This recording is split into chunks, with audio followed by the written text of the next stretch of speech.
Hello students. तो आज के इस वीडियो में आपका स्वागत है। आज मैं चर्चा करूंगा क्लास 10th यूपी बोर्ड और जिसमें पोएट्री में उसका पहला जो पोयम है, पहला जो कविता है, जिसे हम कहेंगे द फाउंटेन, चैप्टर नंबर 1, जिसको जेम्स रसल लावेल ने लिखा है, उसके बारे में चर्चा करेंगे। तो आइए देखते हैं।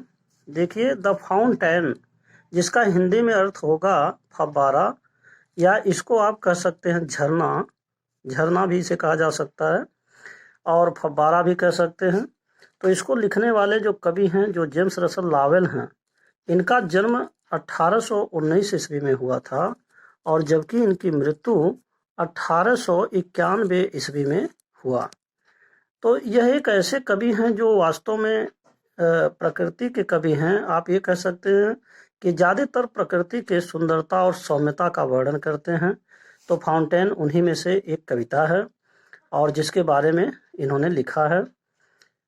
तो ये था आपका अबाउट पोएट, यानी कि कवि के बारे में।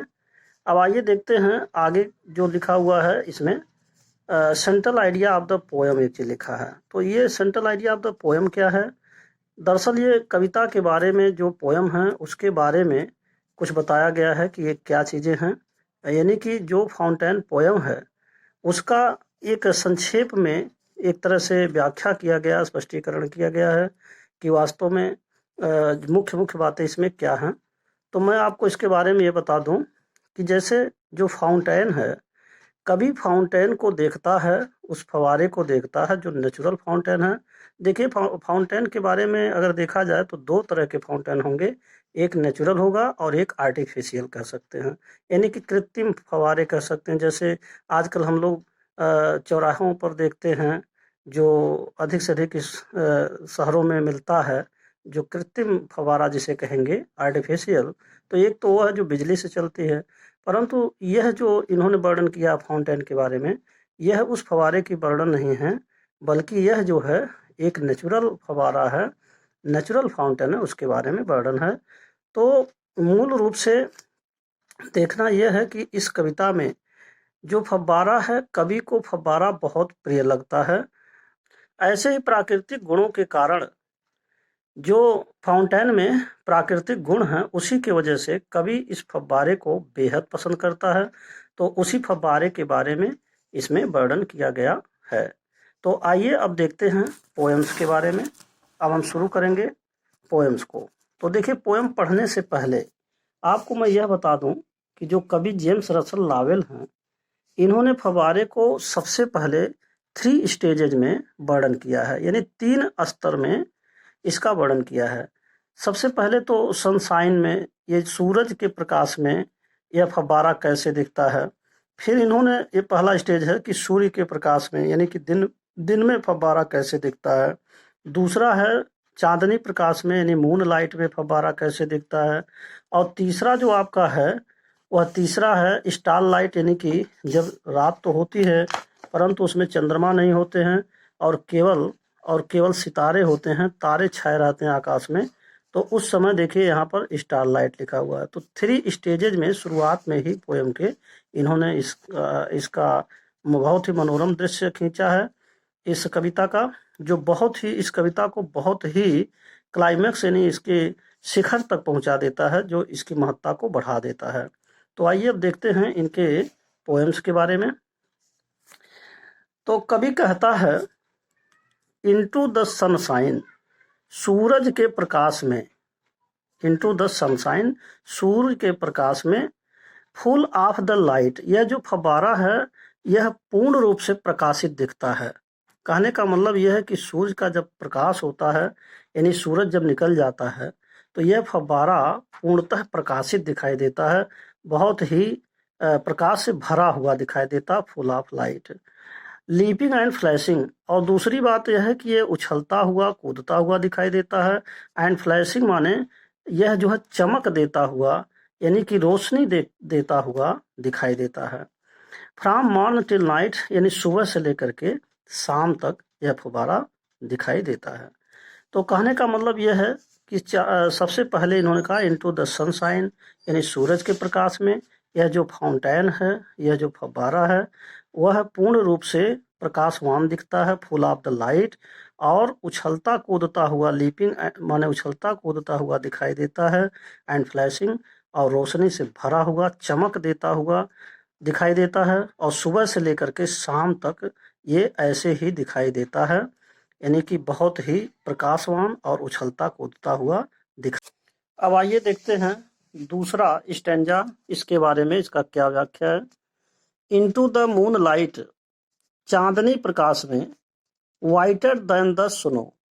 अब कवि कहता है कि ये जो फाउंटेन है, जो फव्वारा है, यह चांदनी प्रकाश में यानी चंद्रमा के प्रकाश में यह बर्फ से भी ज्यादा सफेद दिखाई देता है। तो कहने का मतलब बर्फ तो खुद ही सफेद होता है, लेकिन उससे भी ज्यादा चमकदार या सफेद दिखाई देता है। वेविंग सो फ्लावर लाइक, और एक फूल की तरह हिलता हुआ दिखता है। वन द विंड्स ब्लो, जब हवाएं बहती हैं तो उस दौरान एक फूल की तरह वेविंग माने हिलता हुआ दिखता है। तो अगर चारों को जोड़ करके देखा जाए तो ये होगा कि चांदनी प्रकाश में, चंद्रमा के प्रकाश में जो फव्वारा है वह बर्फ से भी ज्यादा सफेद, और एक फूल की तरह जब हवाएं बहती हैं तो एक अत्यधिक सफेद फूल की तरह हिलता हुआ नजर आता है, दिखाई देता है। तो ये था आपका दूसरा स्टैंजा। अब आप देखिए तीसरा स्टैंजा के बारे में। तो अब हम देखते हैं तीसरा स्टैंजा क्या है। तो तीसरा स्टैंजा आपका इस तरह से, इनटू द स्टारलाइट। अब देखिए यहाँ पर लिखा है इनटू द स्टारलाइट माने तारों के प्रकाश में, रसिंग इन एस्प्रे, यानी कि यह जो फवारा है, एस्प्रे है, वह रसिंग माने भागता हुआ यानी दौड़ता हुआ, अर्थात जो एस्प्रे है, जो फव्वारा है, इसकी गति अत्यधिक तेज हो जाती है। तारों के प्रकाश में जब हम फाउंटेन को देखते हैं, यानी कि जब अंधेरी रात में और चंद्रमा नहीं होते हैं, उस समय जब हम फाउंटेन को देखते हैं, फव्वारे को देखते हैं, तो जो वह फव्वारा है उसकी गति अत्यधिक तेज हो जाती है। हैप्पी एट मिडनाइट, और जब अर्धरात्रि होती है तो उस समय में अगर फव्वारे को देखा जाता है तो वह फव्वारा और भी ज्यादा प्रसन्नचित्त दिखाई देता है। हैप्पी बाय डे, सचमुच में दिन से भी ज्यादा प्रसन्नचित्त दिखाई देता है। तो ये था आपका 3 स्टेजेस के बारे में, into the sunlight, into the moonlight, into the starlight. तो ये जो है 3 तरह के स्टेजेज में कवि ने इस फाउंटेन के बारे में बताया। अब आगे बढ़ते हैं, नेक्स्ट स्टैंजा देखते हैं। अब इसमें लिखा हुआ है कि जैसे मान लीजिए एवर इन मोशन। अब आगे कवि कहता है कि हे फाउंटेन यानी हे फवारे, तुम्हारा जो गति है, एवर माने हमेशा, तुम हमेशा ही इन मोशन माने गति में रहते हो। Blithesome and cheery, blithesome and cheery का मतलब हमेशा ही तुम प्रसन्नचित और खुशहाल रहते हो। Still climbing heavenward, never aweary, और तुम हमेशा ही आकाश की ओर बढ़ते हुए दिखाई देते हो। नेवर ए वेरी माने, नेवर ए वेरी का मतलब तुम कभी थकते हुए नहीं नजर आते। अर्थात एवर इन मोशन अंत में, यानी कि कवि जो है इस पंक्ति में, इस स्टैंजा में फव्वारे के बारे में कहता है कि हे फव्वारे, तुम हमेशा गति करते हो, हमेशा खुशहाल और हमेशा ही आनंददायी दिखते हो, प्रसन्नचित दिखाई देते हो, और still climbing heavenward, still माने हमेशा ही तुम, हेवन वर्ड माने आकाश की ओर, क्लाइंबिंग माने बढ़ते हुए, चढ़ते हुए नजर आते हो। नेवर ए वेरी, और कभी भी तुम थकते नहीं हो।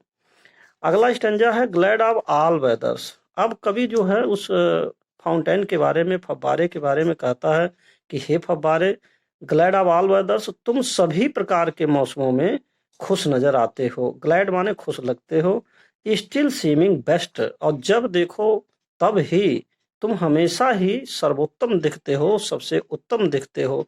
जितनी बार, कवि के कहने का अभिप्राय है कि जितनी बार वह फव्वारे को देखता है उतनी बार ही वह अत्यधिक उसको बेस्ट नजर आता है, सबसे सुंदरतम, सबसे अच्छा दिखाई देता है, सबसे बढ़िया दिखाई देता है। ये कवि के कहने का भाव है।